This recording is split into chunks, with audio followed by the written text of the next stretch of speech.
In early 1941, British commanders studying the Mediterranean War believed they understood where decisive combat occurred. The assumption was not naive, it was institutional.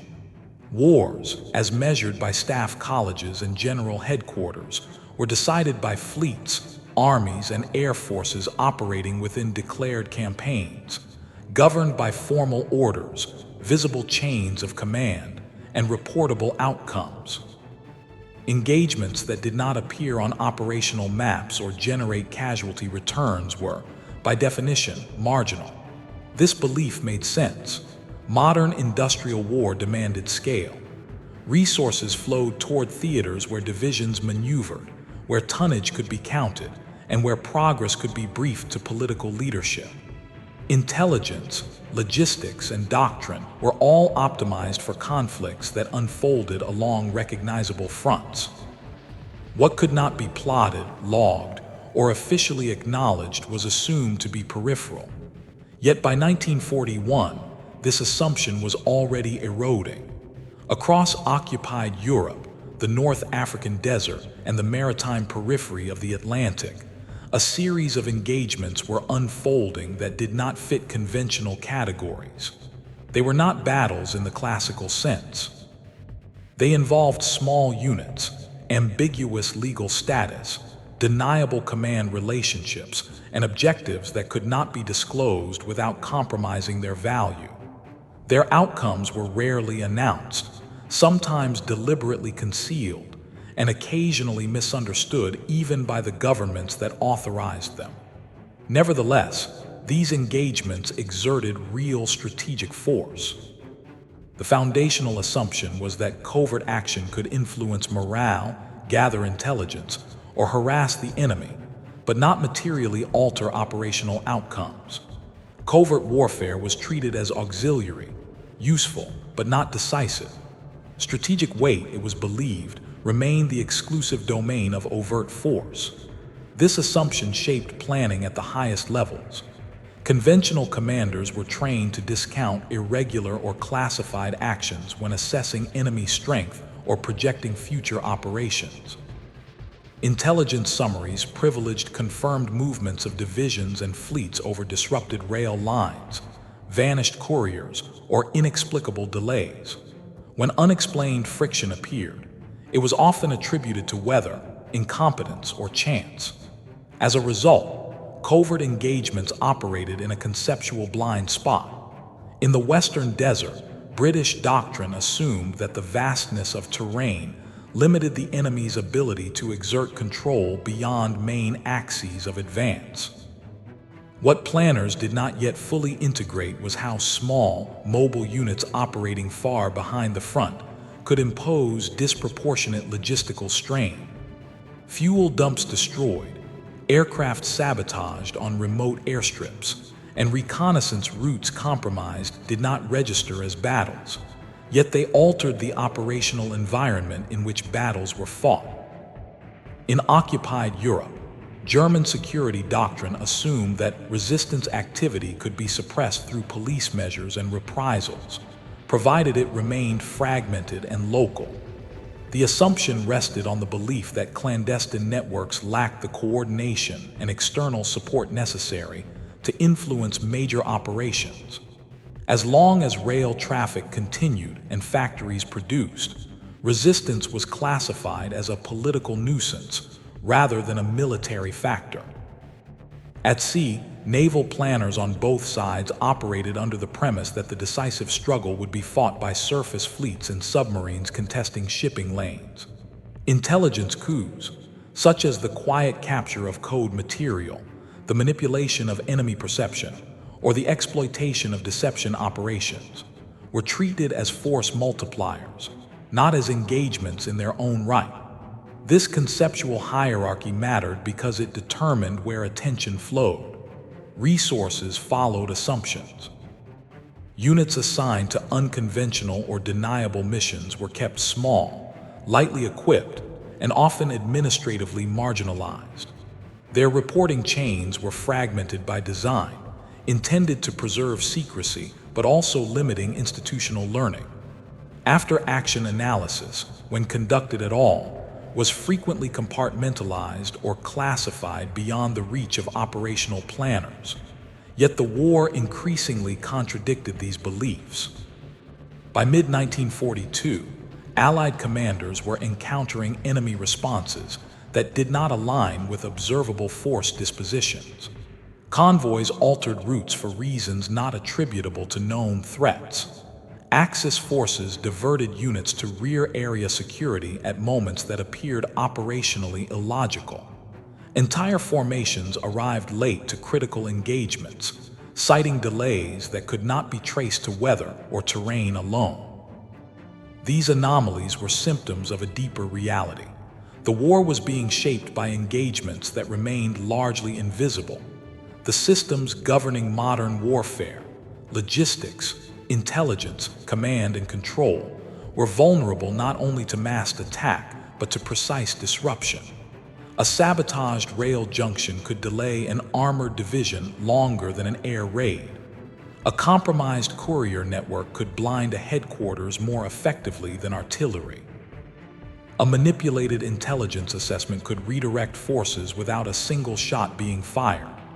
These effects accumulated quietly. Because they were dispersed, deniable, and often classified, they resisted aggregation. No single covert engagement appeared decisive, but together, they imposed friction on enemy systems at precisely the points where modern armies were least resilient: coordination, timing, and trust in information. The institutional challenge was that these effects did not conform to established metrics of success. They produced no captured territory. They rarely resulted in large casualty figures. Their impact was often indirect, manifesting days or weeks later, far from the point of action. As a result, they were poorly integrated into strategic assessment. Even when acknowledged, they were frequently misinterpreted. A delayed offensive might be attributed to poor staff work. An unexpected withdrawal might be explained as doctrinal caution. Enemy misallocations of force were seen as errors rather than induced outcomes. The possibility that an unseen engagement had altered decision-making upstream was seldom foregrounded. This disconnect was reinforced by classification. Many of the most consequential covert actions were known only to a small circle of planners. Operational commanders were expected to exploit effects without understanding their origin. In some cases, even Allied headquarters were kept deliberately uninformed to preserve deniability. The result was a war within the war, one that intersected with major campaigns but was not fully visible to them. By late 1942, the cumulative weight of these hidden engagements began to challenge the original assumption. Covert action was no longer merely auxiliary. It was demonstrably shaping enemy behavior, constraining options, and, in certain cases, determining the conditions under which conventional battles were fought. What had once been dismissed as peripheral now intersected directly with outcomes. The critical shift was not technological but conceptual. The realization emerged, slowly and unevenly, that modern warfare was a contest of systems as much as forces, and that systems could be disrupted without overt confrontation. Engagements did not require formal declaration to exert strategic effect. They required access, precision, and timing. By 1943, this assumption, that decisive influence flowed only from visible battle, stopped being true. By the time the assumption collapsed, the systems built upon it were already deeply embedded. Understanding why covert engagements exerted such influence requires examining how modern military systems were designed to function and where their vulnerabilities lay. At the strategic level, industrial-era warfare depended on predictability. Doctrine assumed that information moved upward through hierarchical chains, decisions moved downward through formal orders, and logistics flowed along secured routes. Each layer depended on the reliability of the others. Intelligence was expected to be timely, logistics uninterrupted, and command relationships unambiguous. This architecture worked well against visible threats. Conventional planning processes prioritized known quantities. Enemy divisions were tracked through aerial reconnaissance and signals intelligence. Shipping losses were calculated through tonnage tables. Production capacity was assessed through factory output and raw material access. War, in this model, was a measurable contest of inputs and outputs. Covert engagements challenged this framework because they attacked the connective tissue rather than the visible mass. The first system affected was intelligence. Intelligence organizations were designed to collect, verify, and disseminate information with an emphasis on corroboration. Reports that could not be independently confirmed were treated with caution or dismissed entirely. This bias favored overt indicators, troop movements, radio traffic, industrial output over subtle disruptions. Covert operations exploited this bias. Sabotage that appeared accidental, delays that mimicked bureaucratic inefficiency, or misinformation seeded through seemingly reliable channels all degraded intelligence confidence. When reports conflicted, analysts often defaulted to conservative estimates, assuming normalcy rather than disruption. As a result, enemy decision-makers operated on increasingly distorted situational awareness. The second system was logistics. Modern armies were tethered to supply chains that required precise timing. Fuel, ammunition, spare parts, and food moved through railways, ports, depots, and road networks optimized for efficiency rather than resilience. Redundancy existed, but it was limited by resource constraints. Covert engagements targeted these logistical nodes selectively. Rather than attempting widespread destruction, small units focused on key junctions whose loss forced disproportionate rerouting. A single destroyed transformer station could halt rail traffic across an entire region. The effect was not immediate collapse but cumulative delay.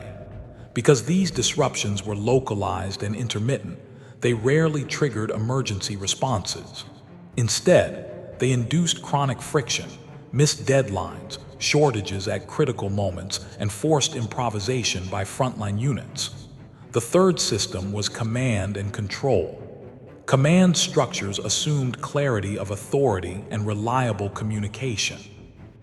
Orders were issued based on intelligence assessments, and subordinate units were expected to execute within defined parameters. Deviations were investigated as disciplinary or procedural failures. Covert warfare introduced ambiguity into this system. Communications intercepted or manipulated at the margins created conflicting instructions. Couriers were intercepted, replaced, or delayed. Local commanders, confronted with inconsistent guidance, made conservative decisions to avoid exposure or reprisal. This caution propagated upward. Higher headquarters interpreted hesitation as evidence of enemy strength or local instability, reinforcing distorted perceptions. Institutionally, these effects were difficult to attribute. No single engagement appeared responsible. There were no decisive moments to brief or lessons easily extracted. Instead, the system experienced what planners described as unexpected friction, a term that obscured causality rather than revealing it. The organizations responsible for covert action were structurally separate from conventional commands. In Britain, the Special Operations Executive was deliberately isolated from the regular military hierarchy. Its mandate was broad: sabotage, subversion, and support for resistance, but its reporting lines bypassed theater commanders. This separation preserved secrecy but limited integration. Effects achieved through clandestine action were often not communicated to operational planners, who encountered their consequences without context. The system absorbed the shock without understanding its source. In the United States, the Office of Strategic Services faced similar constraints. Established rapidly and operating across multiple theaters, it lacked standardized doctrine. Its activities ranged from intelligence collection to direct action, often tailored to local conditions rather than centralized planning. Axis powers faced analogous challenges. German security doctrine emphasized control through surveillance and repression, relying on police and security divisions to neutralize resistance. However, these units were optimized for visible threats. They were less effective against decentralized networks that avoided sustained engagement. Moreover, the allocation of security forces imposed opportunity costs. Divisions assigned to rear area protection were unavailable for frontline operations. This diversion was rarely recognized as a consequence of covert action. It was justified instead as a necessary precaution. The system-level vulnerability lay in feedback loops. Covert engagements did not need to destroy enemy capabilities outright. They needed only to alter decision-making inputs. Once intelligence confidence eroded, logistics timelines slipped, and command clarity weakened, the system began to self-correct in ways that amplified disruption. Forces were held in reserve longer than necessary. Supplies were stockpiled inefficiently. Operations were postponed to await clarity that never arrived. These adaptations appeared rational in isolation. Collectively, they degraded operational tempo. The moment of stress occurred when these systems were required to perform under tight temporal constraints. Amphibious landings, rapid offensives, or coordinated withdrawals depended on precise synchronization. Even minor delays at critical junctures cascaded into failure. At this point, covert engagements intersected directly with conventional outcomes. Yet the institutional response lagged. Doctrinal manuals continued to treat unconventional warfare as a supporting effort. Metrics for success remained focused on territory gained, enemy units destroyed, and production figures. The absence of formal recognition reinforced the invisibility of these engagements. Only when patterns became undeniable did reassessment begin. Planners observed that enemy reactions increasingly diverged from expectations. Units appeared cautious where aggression was anticipated. Supply shortages emerged despite adequate production. Intelligence assessments grew less reliable over time. The system was being stressed by a factor it was not designed to measure. This realization marked the transition from assumption to adaptation. Covert engagements were no longer viewed solely as tactical irritants, but as instruments capable of shaping the operational environment. The challenge was integrating their effects without compromising secrecy. The solution was imperfect and uneven, but it began with acknowledging that the war's decisive dynamics extended beyond declared battles. The failure of the system became visible only when examined in sequence. Individually, each disruption appeared manageable. Collectively, they produced outcomes that conventional planning could neither anticipate nor reverse. In 1941 and 1942, German operational planning across occupied Europe assumed that rear area security could be maintained with limited forces. Rail networks were expected to deliver predictable throughput. Communications were assumed to be reliable enough to coordinate movements across multiple fronts. These assumptions underpinned the timing of offensives and the allocation of reserves. The reality diverged incrementally. Beginning in early 1942, rail traffic across France, the Low Countries, and parts of Eastern Europe began to experience irregular delays. Rolling stock arrived damaged without clear cause. Signals failed intermittently. Repair crews were forced to prioritize competing breakdowns without understanding whether they were related. Each incident, taken alone, appeared trivial. However, these disruptions increasingly coincided with periods of operational movement. For example, during preparations for the German summer offensive in the east, logistical planners scheduled rail movements with minimal slack. Fuel and ammunition deliveries were sequenced to arrive within narrow windows. When trains failed to arrive on time, frontline units compensated by drawing down reserves. This adaptation masked the problem temporarily. The system's vulnerability lay in its dependence on synchronization. As delays accumulated, local commanders began requesting extensions and additional allocations.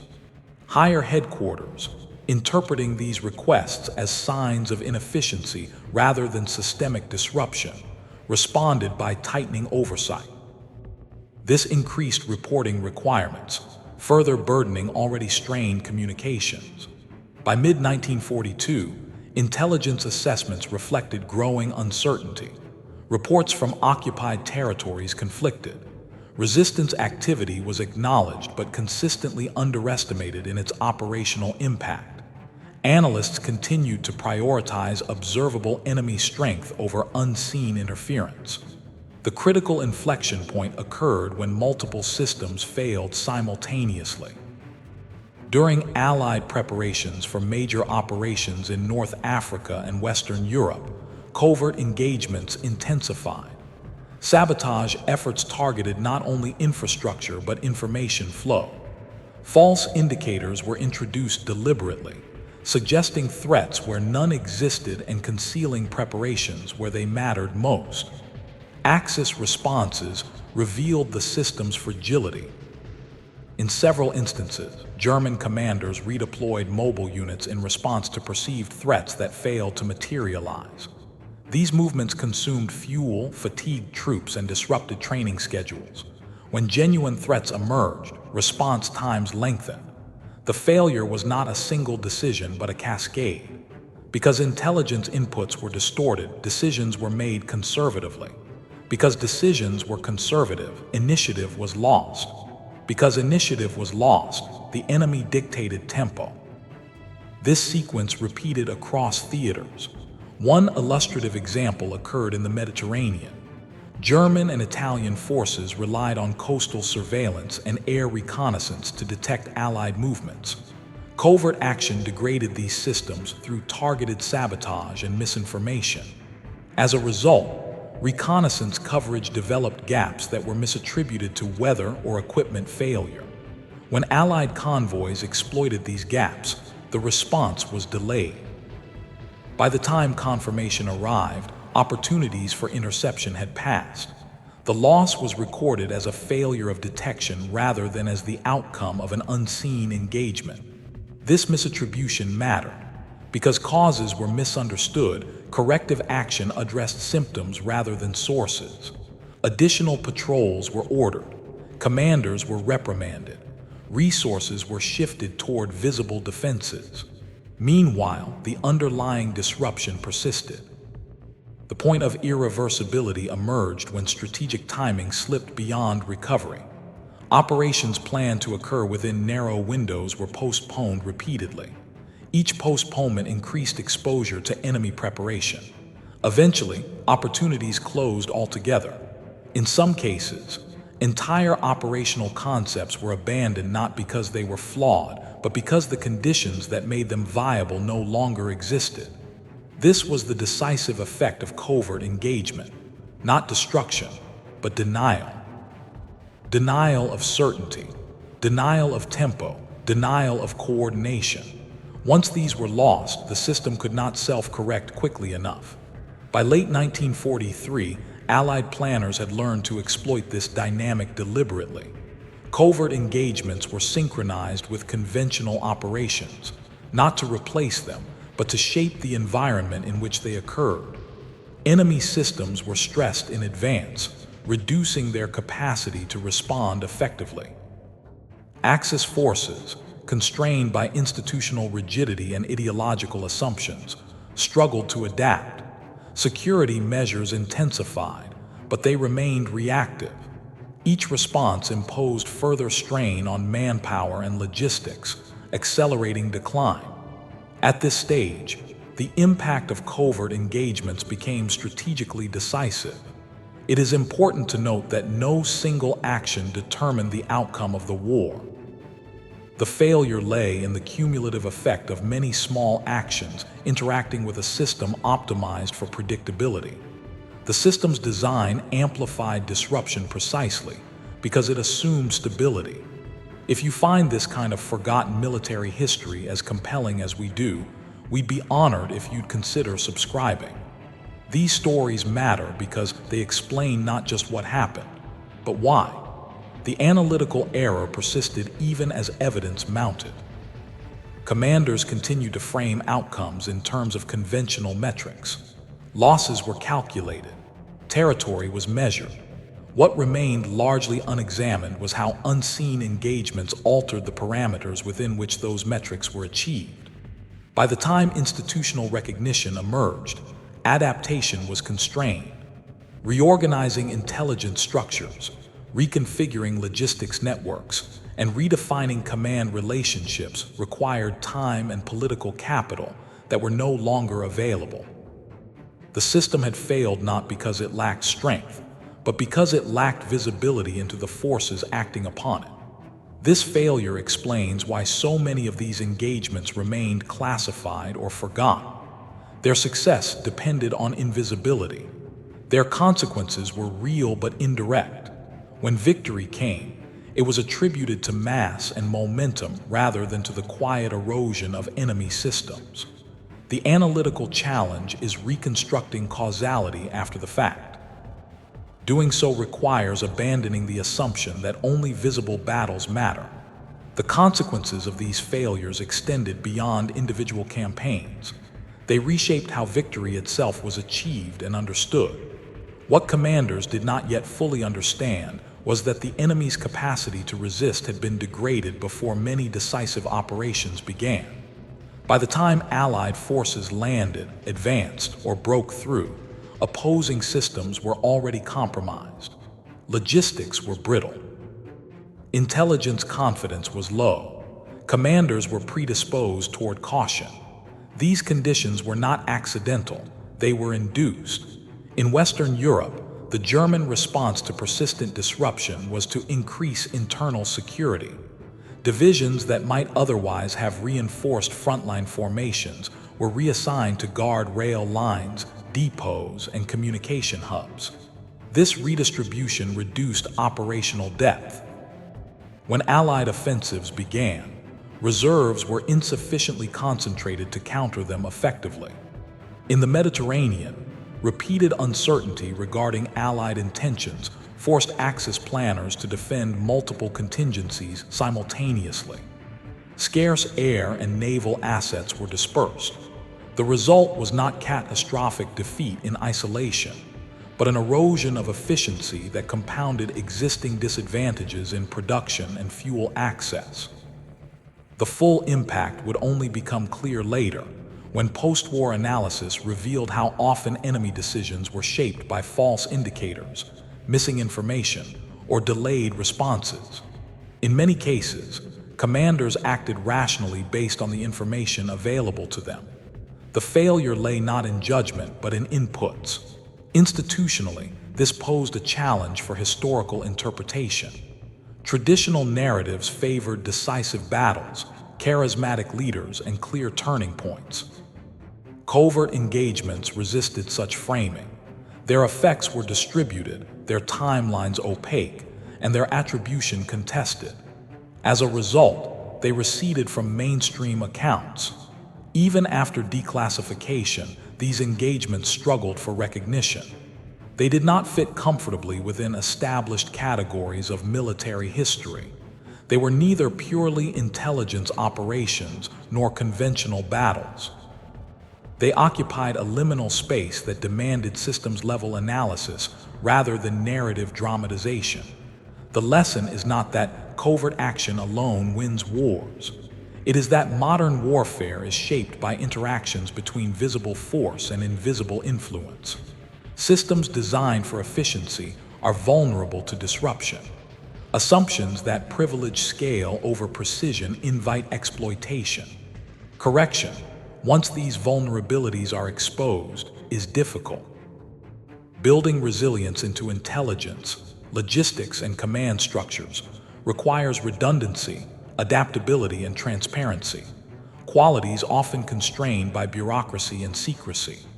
During wartime, when speed is paramount, such reforms are rarely feasible. This is why these failures persisted until the end of the conflict. The enduring relevance lies in recognizing that strategic outcomes can be determined long before decisive engagements occur. By the time systems fail visibly, the conditions for recovery may already be gone.